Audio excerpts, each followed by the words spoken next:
recite or read the Quran in a state of janaba is that the Prophet ﷺ did not recite the Quran in a state of janaba, but he did not specifically say anything against it. So we may read the Quran. This is an explanation which I've given previously. That the prohibition from reading the Quran is not there for the person who is junub, a person who has been sexually defiled by having sexual relations. They have to be literally impure, they have to purify themselves. So, the Prophet ﷺ, it was his personal practice, and whenever he used to recite the Quran all the time, whatever state he was in, he would recite it, except when he was junub. So from that, scholars have taken that it's not permissible to recite when in the state of janaba. However, this line of argument is weak. The Prophet ﷺ did not prohibit it. This was just his action. His action alone cannot indicate a prohibition. It may indicate something preferable, but not prohibition. It's preferable not to get your wudu. But prohibition, no. No. Also, the question goes that, well, your answer to the question of shaving the beard was that it was considered haram since growing the beard is wajib, sunnah. It's from the sunnah, but it is wajib. Did the Prophet ﷺ specifically say anything against shaving the beard? No. If not, if we are to follow the Prophet ﷺ in the second case, shouldn't we be following him in the first case as well? Because there's a bit of logic, as I said. I don't know if you can follow all of this. Well, the person is trying to develop. I've spoken before that shaving the beard is haram, forbidden in Islam. Because Prophet ﷺ had prohibited it. He instructed us to grow it without making any exceptions, meaning that it is wajib, meaning that if one does not do so, one does haram. So, the person is raising a comparison here, saying that if we cannot find a clear prohibition for shaving, and truly, the Prophet ﷺ did not say, don't shave your beard. He said, grow your beard. It's the opposite. And in this case, he didn't prohibit reading the Quran when you were in janaba. And is this not like that? Well, the point is that these two are not the same. They're not the same at all. In the case of the growing of the beard, the Prophet ﷺ has commanded it, that you must do it. To not do what is commanded is haram. It means that it's forbidden. Whereas, in the case of reciting the Quran, though he has encouraged us to do it, it's not wajib. It's not something compulsory. So, therefore, the fact that he did not prohibit us from reciting it in the state of janaba when one is ritually impure, the fact that he didn't prohibit us from doing it, indicates that it is permissible. Whereas the fact that he did not say, don't shave your beard, but he did say, grow your beard, and he didn't make any exceptions, then it is not permissible to shave your beard. So there is a weakness in this comparison. The basic issues are not equal. In the case of growing your beard, there's a command. In the case of reading the Quran, there is not a command. There is encouragement. In the case of shaving your beard, it is already understood it is compulsory by the command to grow it.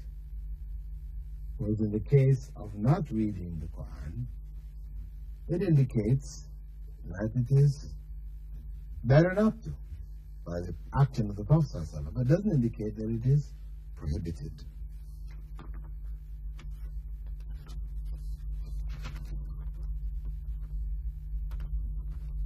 The next question is one which concerns the recitation of the Prophet ﷺ of Quran in the last Ramadan of his life. Dear Dr. Bilal, you mentioned that the whole Quran was recited in Ramadan by the Prophet ﷺ. That's meaning in the last life, in the last Ramadan of his life. How come the last ayah was revealed on the day of Arafah in Hajj? Actually, what the person is asking here is, if the Prophet ﷺ recited the whole Quran, and he recited it twice in the last Ramadan of his life, and we know that the last verse of the Quran was revealed during Hajj, which is some 3 months later, or 2 months and 10 days or so later, how could he have recited the whole Quran in Ramadan? It's the whole Quran except for those missing verses. This is the point. When he said that he recited the whole Quran from beginning to end, he meant the whole revealed Quran. I mean, what remained to be revealed over the next couple of months were just a few verses. Those came, Prophet ﷺ instructed people to add it to the various places. But the vast majority of the Quran, 99.9% of the Quran, was already revealed during the last Ramadan of his life, and he did recite it.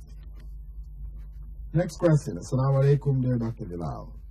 Can you please shed some light about the 315 books that came down to mankind, right, from God?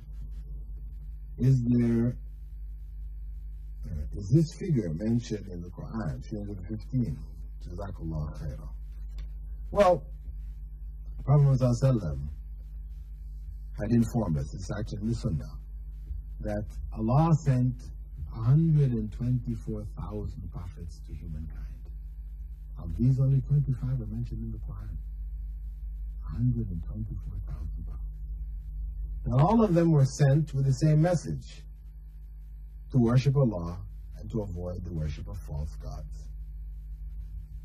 Now, our questioner is asking, where did 315 books of Revelation come from? The Prophet ﷺ went on to say that 315 of the 124,000 were messengers.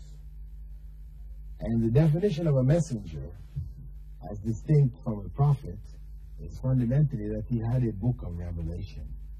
It's one of the basic distinctions. He had a book of Revelation which came to him. So from that we concluded that there were some 315 odd books which were sent to the prophets of Allah on the earth. Question. As children are sadaqah jariyah for their parents, but does this apply to those parents who were not at all instrumental in their children becoming pious? Well, it's a touchy question. Prophet ﷺ did say, when a person dies, they're cut off from everything, all good, all benefit, except in 3 cases. One, which is sadaqah jariyah, some good deed they've done which continues to function, to do good, to benefit people. Build a mosque or something like that. 2, knowledge which people continue to benefit from. You write a book, you create some kind of something on the internet, whatever the people continue to go to and they benefit from, then after you die, you will still continue to reap benefit from it. As long as people will take benefit from it, you will receive it. Now, the question which was raised, if those parents of the child were corrupt, then the pious children that they have, the third category was that of a pious child who prays for their parents. And so for anybody who wants to have a pious child, when they die, pious child will raise their hand and ask Allah's blessings and mercy on us as parents. So, if the child became pious by its own efforts, meaning the parents were corrupt, they were not worshipping anything, the child becomes pious, will the prayers of the child benefit the parents? Well, this is something we're really not at liberty to say. I mean, this may vary from parent to parent. But in general, we can say that that child is not a product of those parents. So to benefit, for the parents to benefit from the good of the child, we would say the likelihood is very small. Though Allah is most merciful and He can benefit whom He wishes without us questioning whether they deserve to be benefited or not. We'd like to thank you, dear viewers, for being with us in this segment of our program, In the Light of Islam. We hope that you continue to benefit from the answers which we try to find for the various questions which you have sent in to us. And we ask for your prayers for our success as we pray for your success. Assalamu alaikum wa rahmatullahi wa barakatuh.